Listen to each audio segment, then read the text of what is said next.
Thank you for listening to this worship podcast of St. Andrew Lutheran Church. We hope this recording provides you with a moment of God's grace wherever this finds you. Know that you're welcome to join us in person for worship in Eden Prairie on Sunday mornings at 9 or 10:30. And also know that any contribution you make will bolster St. Andrew's ministry and outreach, including our podcasting directly to you. You can do so online. Welcome and God's blessings to you. Our reading today comes from the Gospel of Mark, chapter 10. James and John, the sons of Zebedee, came forward to him and said to him, "Teacher, we want you to do for us whatever we ask of you." And he said to them, "What is it you want me to do for you?" And they said to him, "Appoint us to sit, one at your right hand and one at your left, in your glory." But Jesus said to them, "You do not know what you are asking. Are you able to drink the cup that I drink, or be baptized with the baptism that I am baptized with?" They replied, "We are able." Then Jesus said to them, "The cup that I drink, you will drink, and with the baptism with which I am baptized, you will be baptized. But to sit at my right hand or my left is not mine to appoint, but it is for those for whom it has been prepared." When the 10 heard this, they began to be angry with James and John. So Jesus called them and said to them, "You know that among the Gentiles, those whom they recognize as their rulers lord it over them, and their great ones are tyrants over them. But it is not so among you. Instead, whoever wishes to become great among you must be your servant, and whoever wishes to be first among you must be slave of all.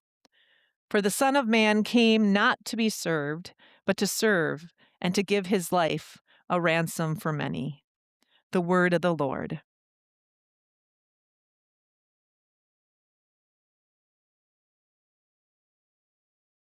Good morning. There is exactly one way to load the dishwasher. Or should I say one correct way to load the dishwasher? Occasionally, I will send my beloved spouse an early morning text message on Sunday mornings, and it will say something like, "Can you snap a photo of this, or that, or the other thing?" And this morning, it was an idea that I said, "Will you snap a photo of what the silverware drawer looks like in the dishwasher right now?" And so she did. And this is what it looks like: orderly, precise. But then she sent a second photo that looks like this. Anybody see what's wrong? You can't quite see it. But my wonderful spouse turned one spoon upside down facing the wrong direction. Does it make anyone else feel as uneasy as it makes me feel? I don't know. And of course, as we are preparing and leading into this Upside Down Leader sermon series, it had been a long week, and I had texted my spouse something along the lines of, "Oof, I don't know that I'm going to come up with anything for Sunday." And down the road, she sent me this once she heard what the theme was. "I know why you don't want to preach. Oh, humble heart. LOL. You ain't humble." So let's just say that occasionally we are preaching to ourselves, or I am preaching to myself as much as I am preaching to all of us. I have really appreciated leaning into this sermon series entitled Upside Down Leaders, as we're learning to follow in the way of Jesus, in this pathway of what it looks like to be a servant leader. And those things often feel like they're opposites, like they don't connect in any meaningful way. A servant and a leader, but that's exactly the way that Jesus calls us into today.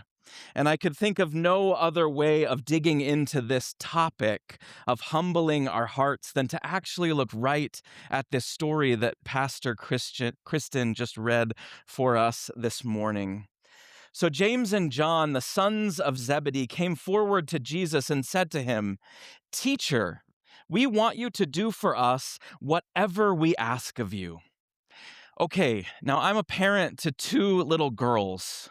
And if any of them ever came to me and said, "I want you to do exactly what I tell you," my radar would be perking up. What is going on? In fact, my professor, Rolf Jacobson, wrote about this text that we've all been taught that there's no such thing as a stupid question. Anyone ever taught this, right? And I believe that in most cases, except for this one. James and John ask a really, really bad question of Jesus, and they begin it even by saying, "We want you to do whatever we tell you." So what does Jesus say? Jesus said to them, "What is it you want me to do for you?" Now, I just want you to pause for a minute. Jesus doesn't turn on them and say, "What do you mean, do whatever you need from me? What do you mean you want anything from the world that I can give you?" Actually, Jesus asks a very servant-hearted question. This is the Son of Man, the Son of God, the Messiah, the one called upon to change the world, the one called King of the Jews. And he says to James and John, who come with a very silly question, "What is it you want me to do for you?"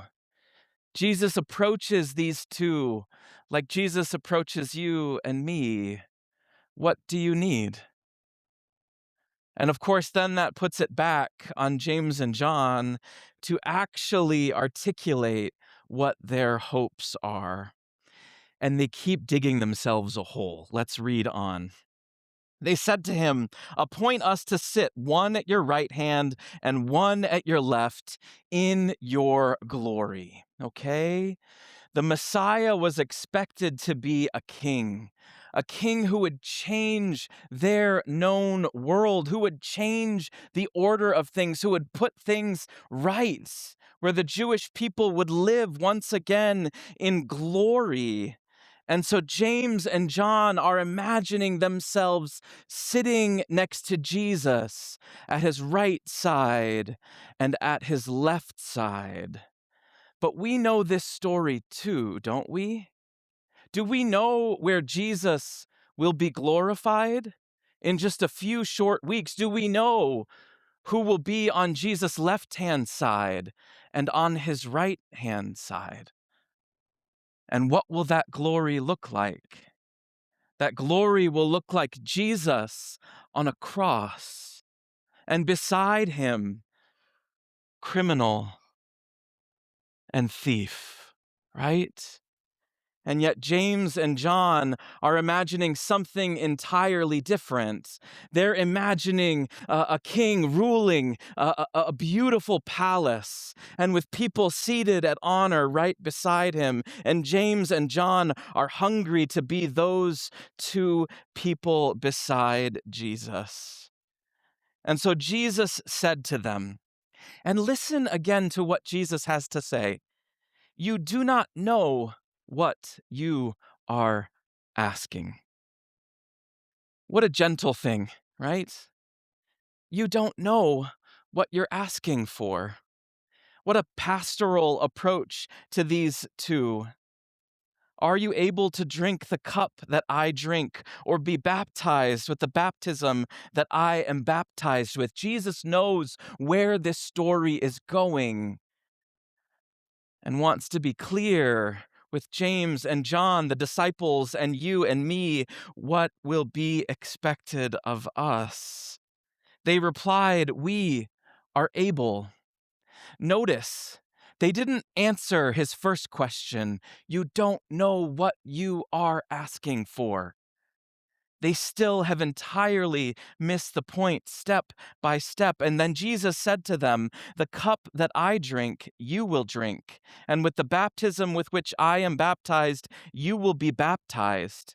but to sit at my right hand or at my left is not mine to appoint, but it is for those for whom it has been prepared.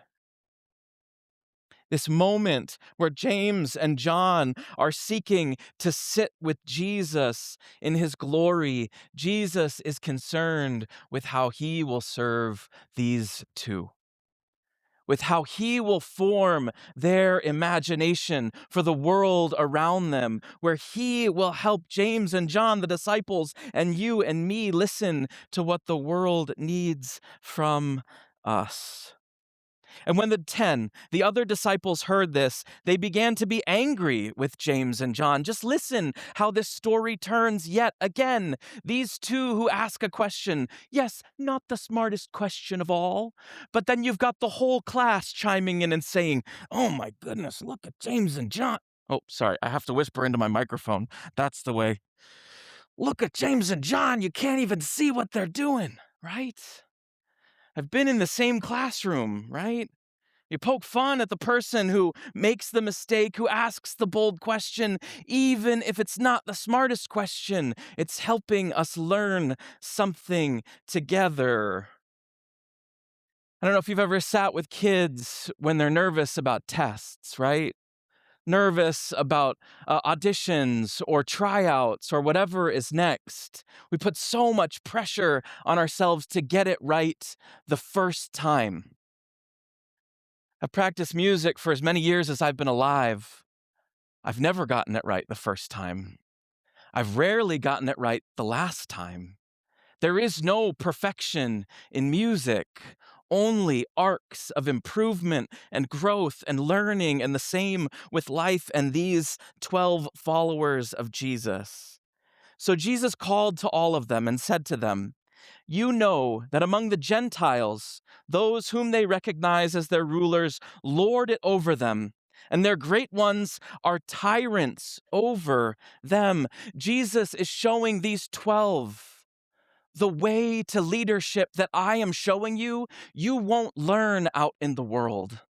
The way that I am showing you that is a way of leadership and hope for these people is not the way that the world operates by. But it is not so, Jesus continued, among you. Instead, whoever wishes to become great among you must be your servant.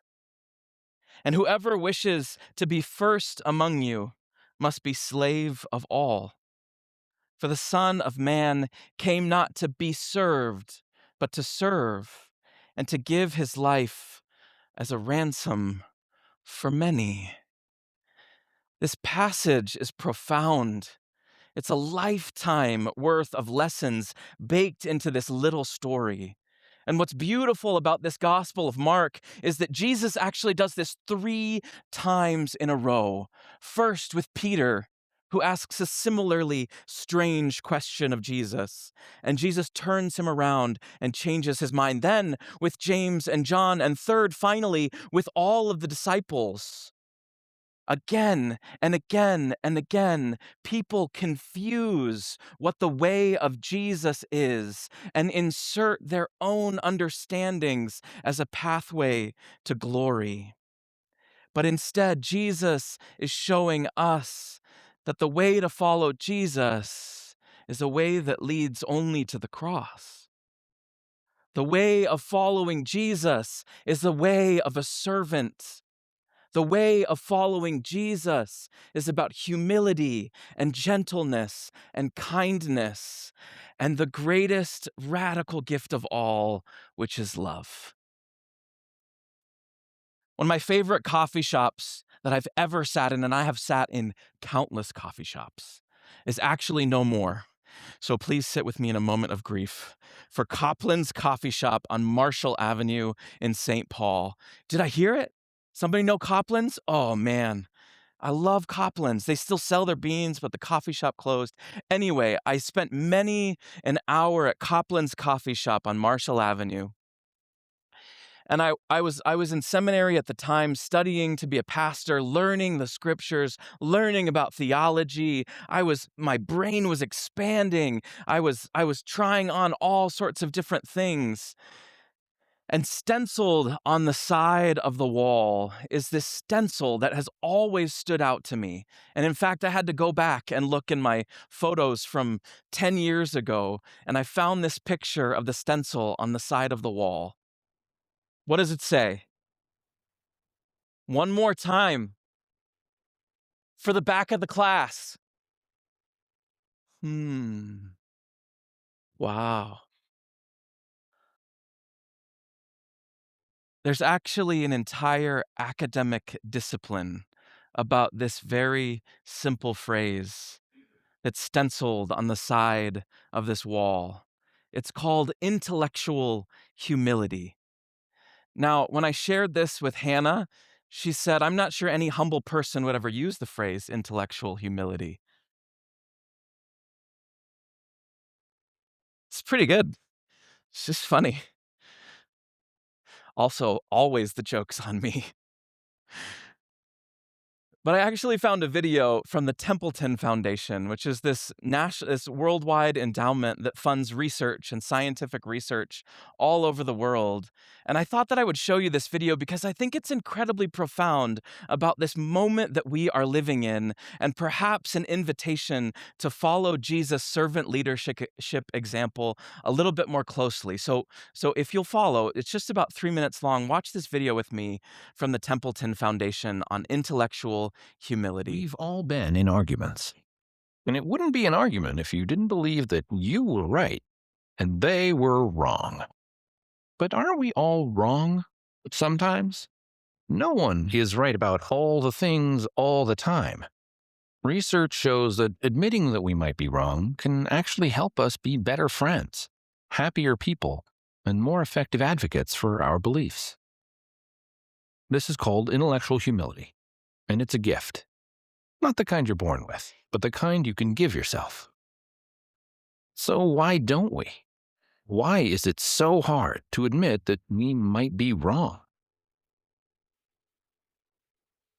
In our minds, our ideas, assumptions, and experiences weave together to form our picture of the world.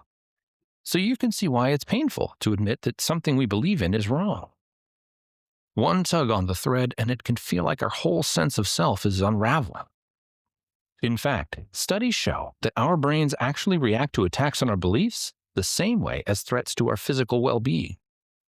Our natural human tendency is to avoid those threats, surround ourselves with people who think just like us. It doesn't matter how smart or well-educated you are. Anyone can fall into these traps. But we can break out of these bubbles. Our ideas don't need to limit us.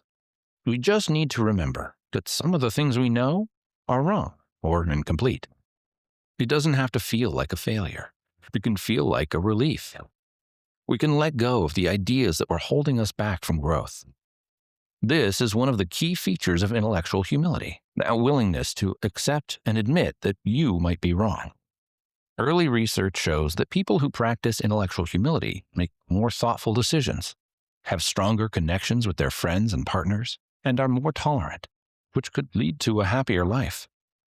We live in a time where there's pressure to appear like you're always right. But recognizing an incompleteness in our knowledge isn't weakness or ignorance. It's the opposite. It turns every day into an opportunity to learn and grow. In fact, people who practice intellectual humility are shown to be better at recognizing persuasive arguments. That means you could be a more effective advocate for your beliefs by allowing them to be challenged. The scientific method asks us to test every idea, question every theory, and that discipline is responsible for much of the explosive progress that has defined the last 2 centuries. Intellectual humility is the same principle applied to the individual, constantly refining your understanding of the world and yourself. The person you are now only exists because the person you were was willing to grow into something new. Intellectual humility is that willingness. It allows us to constantly search through our understanding of the world and bit by bit, make it better. The person you are now is only possible because you've been willing to learn and grow. Just think about that. You have been formed by stories, by interactions, by moments that have stretched your imagination of what is possible, by moments where you have leaned into that stencil on the side of the wall that says, you might be wrong. Perhaps there is only one way to load the dishwasher. Or perhaps I'm wrong. I'll end with one story.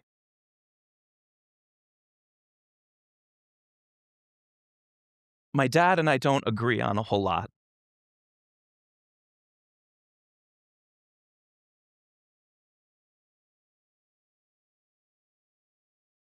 We don't see the world in the same way.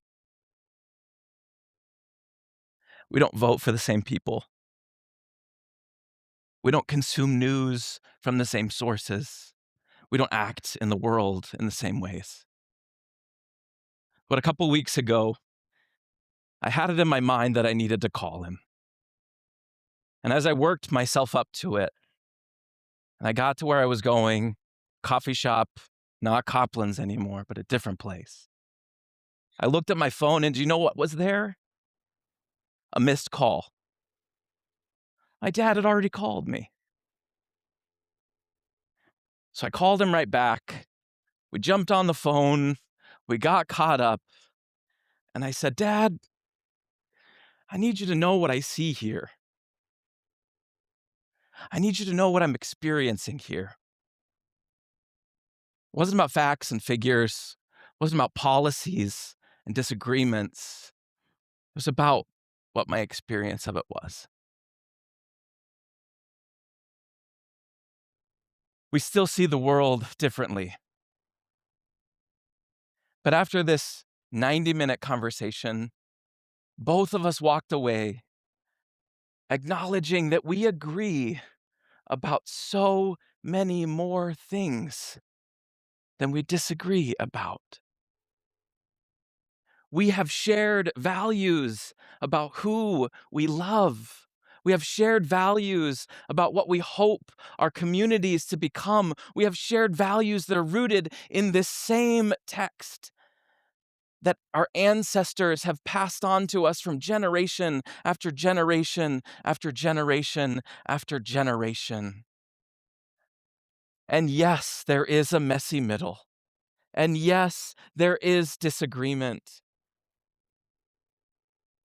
But what I refuse to believe are the forces that want to say that you and I cannot disagree and have relationship, that you and I cannot disagree and have connection and curiosity, that you and I cannot work together for a beautiful future.